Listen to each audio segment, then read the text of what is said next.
Pasang peredam pada mobil, teman-teman, jangan ikut-ikut tren, teman-teman. Pasang peredam itu ya kalau memang membutuhkan gitu, membutuhkan untuk lebih senyap, membutuhkan pada saat hujan deras di plafon biar nggak berisik.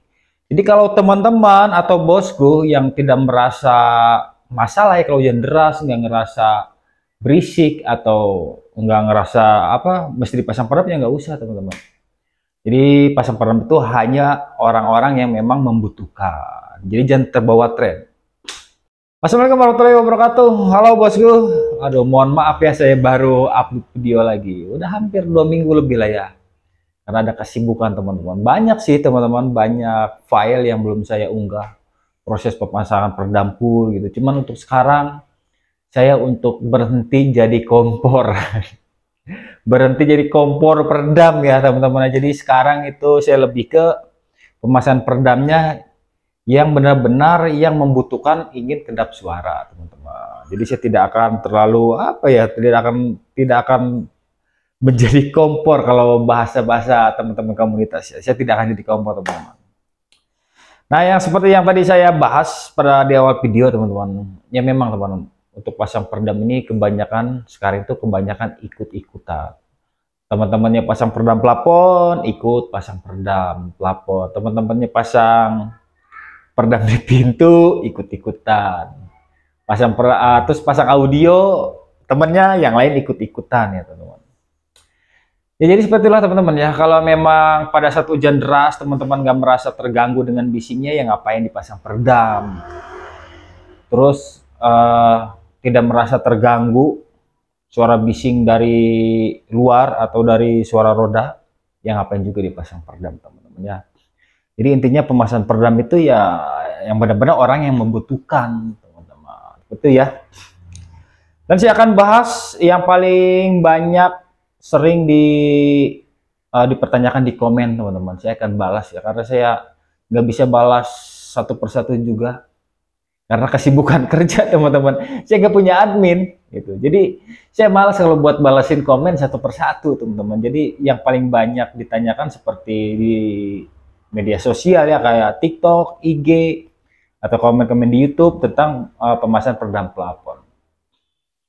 Pemasangan peredam plafon apalagi mobil Kayla Sigra ya, dengan jalur AC-nya. Padahal udah saya jelasin lengkap di video sebelumnya. Meskipun bisa lihat di video sebelumnya ya. Saya udah kumpas tuntas masalah pemasangan peredam plafon plus jalur AC. Dan untuk plafon mobil Honda, kenapa mobil Honda kebanyakan dipasang peredam plafon ini?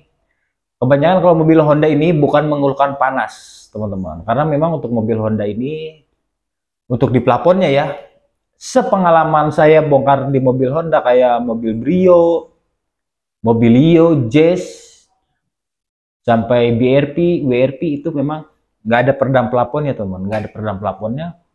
Makanya pada saat hujan deras, itu terasa bising. Terang gitu ya. Ya kalau teman-teman merasa terganggu, barulah dipasang peredam. Dan pasang peredam itu banyak, teman-teman.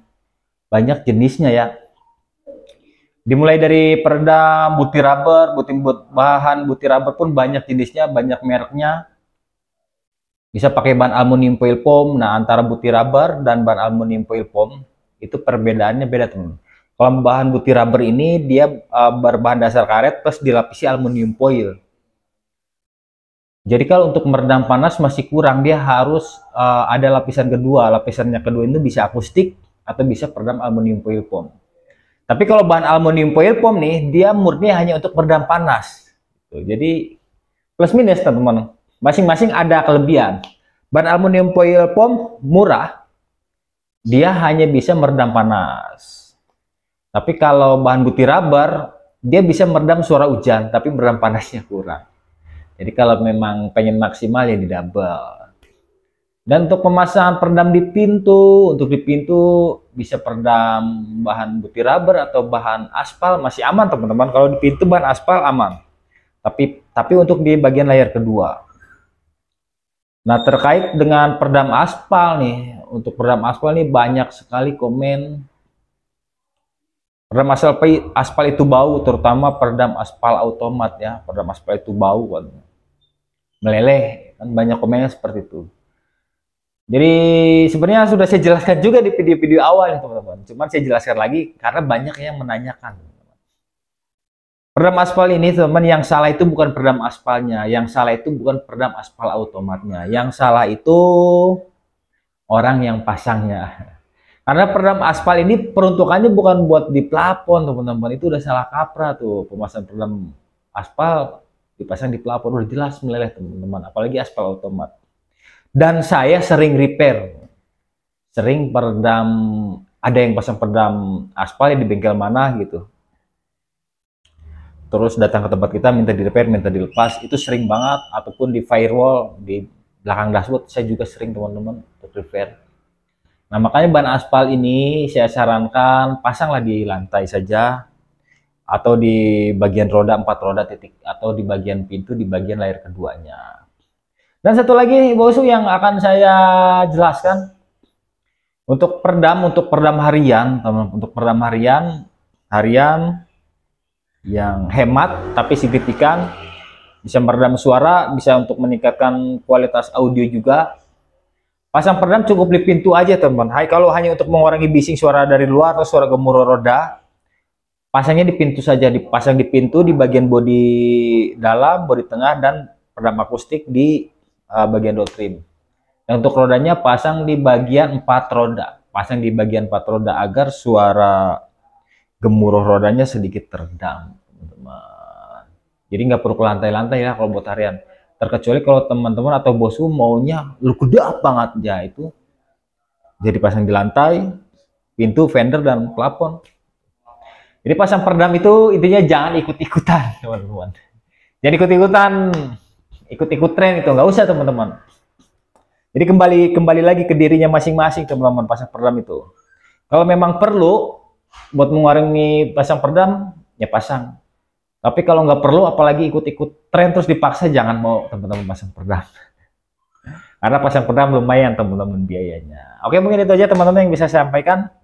Oh iya, sekarang saya udah tembus di 10.000 subscriber. Alhamdulillah banget, saya udah masuk tembus di 10.000 subscriber teman-teman. Makasih udah mempercayakan pemasangan peredam di SPM ya. Buat bosku-bosku yang udah pasang peredam di SPM, saya makasih banyak. Makasih juga yang support-support, yang udah subscribe, yang sudah like, yang sudah komen-komen positif, makasih banyak. Hampir 5 tahun SPM berjalan sendiri teman-teman, dan masih tetap konsisten.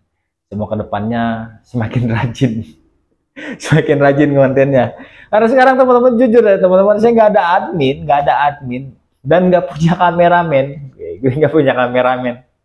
Jadi kalau bikin konten itu kalau saya lagi mood, saya lagi enak, pikiran lagi enak, atau lagi nggak sibuk ya baru bikin konten.